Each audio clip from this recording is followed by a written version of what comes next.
ರೇಣುಕಾಸ್ವಾಮಿ ಕೊಲೆ ಪ್ರಕರಣಕ್ಕೆ ಸಂಬಂಧಪಟ್ಟಂತೆ ಚಾರ್ಜ್ ಶೀಟ್ ಸಲ್ಲಿಕೆ ಆಗಿದೆ. ಈ ಚಾರ್ಜ್ ಶೀಟ್ ನಲ್ಲಿರುವಂತಹ ಅನೇಕ ಅಂಶಗಳು ಈಗ ಬಯಲಾಗ್ತಾ ಇದೆ.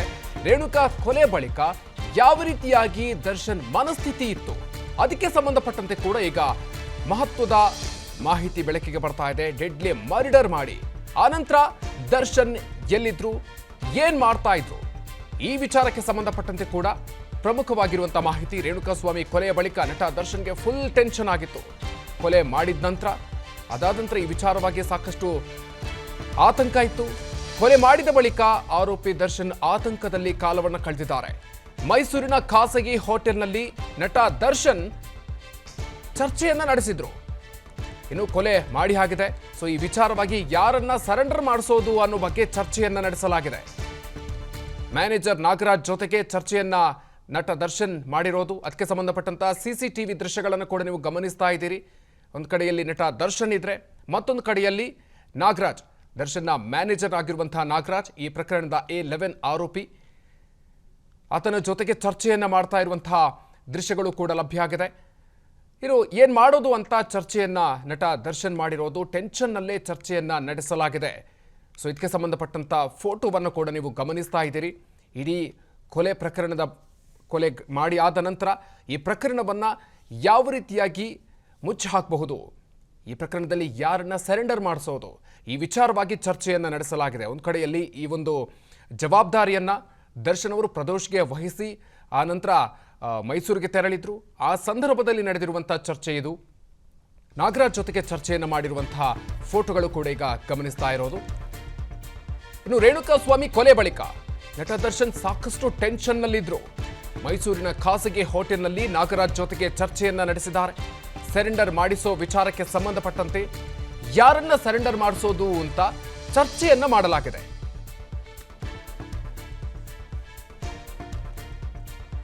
ದರ್ಶನ್ ಇದ್ದ ಈ ಒಂದು ಸಂದರ್ಭದಲ್ಲಿ ದರ್ಶನ್ ಇದ್ದ ಮಾಹಿತಿಯನ್ನ ಸಿಬ್ಬಂದಿಗಳು ಹೇಳಿಲ್ಲ. ಹೋಟೆಲ್ನ ಸಿಬ್ಬಂದಿಯನ್ನ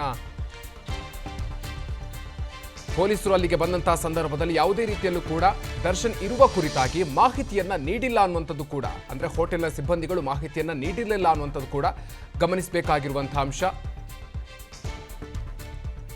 ಸಾಕಷ್ಟು ಸತಾಯಿಸಿದ್ರು ಆ ಸಂದರ್ಭದಲ್ಲಿ ಹೋಟೆಲ್ ಸಿಬ್ಬಂದಿಗಳು ಕೂಡ. ದರ್ಶನ್ ಹೋಟೆಲ್ನಲ್ಲೇ ಇದ್ರು ಕೂಡ ಆ ಸಂದರ್ಭದಲ್ಲಿ ಸಾಕಷ್ಟು ಸತಾಯಿಸಿದ್ರು. ಪೊಲೀಸರು ಇದ್ದಂತಹ ಸಂದರ್ಭದಲ್ಲಿ ಬಾಡಿಗಾರ್ಡ್ಸ್ ಕೂಡ ಎಂಟ್ರಿ ಆಗಿದ್ದಾರೆ. ಈ ಸಂದರ್ಭದಲ್ಲಿ ಖಾಕಿಯನ್ನ ಕಂಡು ತರಾತುರಿಯಲ್ಲಿ ಹೊರಡುವಂತ ಯತ್ನವನ್ನ ಕೂಡ ಮಾಡ್ತಾರೆ. ದರ್ಶನ್ ಕಾರ್ನಲ್ಲಿ ಹೊರಗೆ ಹೋಗುವಂತ ಪ್ರಯತ್ನವನ್ನ ಆ ಸಂದರ್ಭದಲ್ಲಿ ಮಾಡೋದು ಕೂಡ ಗೊತ್ತಾಗುತ್ತೆ. ತಕ್ಷಣವೇ ಬಾಡಿಗಾರ್ಡ್ಸ್ ಅನ್ನ ಅಡ್ಡ ಹಾಕಿ ಮೊಬೈಲ್ ಅನ್ನ ವಶಕ್ಕೆ ಪಡ್ಕೊಳ್ತಾರೆ ಪೊಲೀಸರು. ಸೊ ಅಲ್ಲಿಂದ ತಕ್ಷಣವೇ ಪೊಲೀಸರು ಬಂದಿದ್ದಾರೆ ಅನ್ನುವಂತಹ ಒಂದು ವಿಚಾರ ಗೊತ್ತಾಗ್ತಾ ಇದ್ದಂತೆ ಬಾಡಿಗಾರ್ಡ್ಸ್ ಅಲ್ಲಿಂದ ಹೊರಡುವಂತ ಪ್ರಯತ್ನವನ್ನ ಮಾಡ್ತಾರೆ. ಇನ್ನು ಈ ಸಂದರ್ಭದಲ್ಲಿ ದರ್ಶನ್ ಯಾವ ರೂಮಲ್ಲಿದ್ದಾರೆ ತೋರಿಸಿ ಅಂತ ಪೊಲೀಸರು ಗದರ್ತಾರೆ ಬಾಡಿಗಾರ್ಡ್ಸ್ಗೆ. ಸೊ ಈ ಸಂದರ್ಭದಲ್ಲಿ ಗದರ್ದಂತಹ ಸಂದರ್ಭದಲ್ಲಿ ಬಾಡಿಗಾರ್ಡ್ಸ್ ದರ್ಶನ್ ಯಾವ ರೂಮಲ್ಲಿದ್ದಾರೆ ಅನ್ನುವಂತಹ ವಿಚಾರವನ್ನ ಪೊಲೀಸರ ಮುಂದೆ ಹೇಳ್ಕೊಳ್ತಾರೆ. ಮತ್ತೊಂದು ಕೀಯನ್ನು ಬಳಸಿ ರೂಮನ್ನ ಪೊಲೀಸರು ಓಪನ್ ಮಾಡಿಸ್ತಾರೆ. ಈ ಸಂದರ್ಭದಲ್ಲಿ ತನ್ನ ರೂಮ್ನಲ್ಲಿ ದರ್ಶನ್ ಸ್ನಾನವನ್ನ ಮಾಡ್ತಾ ಇದ್ರು ಅನ್ನುವಂಥದ್ದು ಕೂಡ ಚಾರ್ಜ್ ಶೀಟ್ನಲ್ಲಿ ಉಲ್ಲೇಖವನ್ನು ಮಾಡಲಾಗಿದೆ. ಸೊ ಯಾವ ರೀತಿಯಾಗಿ ಈ ಒಂದು ಬಂಧನ ಹೇಗಾಯಿತು, ಸೊ ಆ ಪೊಲೀಸರು ಹೋದಂತಹ ಸಂದರ್ಭದಲ್ಲಿ ಆರಂಭದಲ್ಲಿ ಪೊಲೀಸರಿಗೆ ಹೋಟೆಲ್ನ ಸಿಬ್ಬಂದಿಗಳು ಯಾವುದೇ ರೀತಿಯಲ್ಲೂ ಕೂಡ ಸಹಕಾರವನ್ನು ನೀಡೋದಿಲ್ಲ, ದರ್ಶನ್ ಇರುವ ಬಗ್ಗೆ ಮಾಹಿತಿಯನ್ನು ನೀಡೋದಕ್ಕೆ ಮುಂದಾಗೋದಿಲ್ಲ. ಸೊ ಅದಾದ ನಂತರ ಬಾಡಿಗಾರ್ಡ್ಸ್ ಅಲ್ಲಿ ಆಗಮಿಸ್ತಾರೆ. ಪೊಲೀಸರು ಇರೋದನ್ನ ಕಂಡಂತಹ ಬಾಡಿಗಾರ್ಡ್ಸ್ ತಕ್ಷಣವೇ ಅಲ್ಲಿಂದ ಹೊರಡುವಂಥ ಪ್ರಯತ್ನವನ್ನು ಮಾಡ್ತಾರೆ.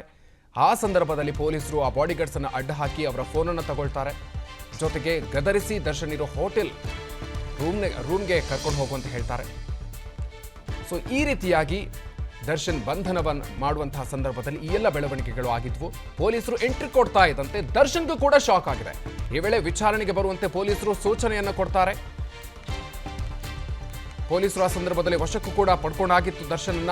ACP ಚಂದನ್ ಹಾಗೂ ಇನ್ಸ್ಪೆಕ್ಟರ್ ಗಿರೀಶ್ ಪೊಲೀಸ್ ಜೀಪ್ನಲ್ಲಿ ಬೆಂಗಳೂರಿಗೆ ಆನಂತರ ದರ್ಶನ್ನ ಕರ್ಕೊಂಡು ಬರಲಾಗತ್ತೆ.